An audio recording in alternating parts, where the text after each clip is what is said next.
ఉమ్మడి వరంగల్ జిల్లాలో లోక్సభ ఎన్నికల పోరు రసవత్తరంగా సాగనుంది. వరంగల్ మహబూబాబాద్ సెగ్మెంట్లో ప్రధాన పార్టీలు తమ అభ్యర్థులను ఇప్పటికే ప్రకటించారు.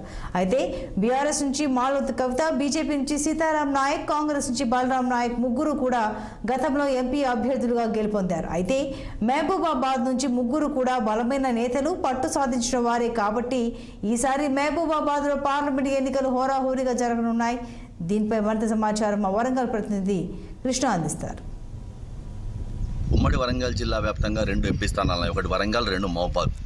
ముఖ్యంగా చూసినట్టయితే మహబూబాద్లో ఇప్పటికే 3 ప్రధాన పార్టీలు తమ యొక్క అభ్యర్థులను ప్రకటించింది.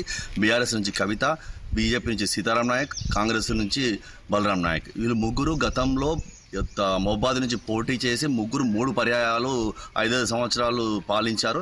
వీరికి ముగ్గురు గతంలో మహబూబాద్ మీద గెలిచారు కాబట్టి ముగ్గురికి మంచి గ్రిప్ ఉంటుందని చెప్పేసి ఆయా పార్టీలు మళ్ళీ వాళ్ళని నిలబెట్టింది. మహబూబాద్ కాన్స్టిట్యున్సీ అంటే ఎంపీ కాన్స్టిట్యున్సీ చూసినట్టయితే మహబూబాద్, డోర్నకల్లు, నర్సంపేట, ములుగు, ఇల్లందు, పీనపాక, భద్రాద్రి కొత్తగూడెం జిల్లా వస్తుంది.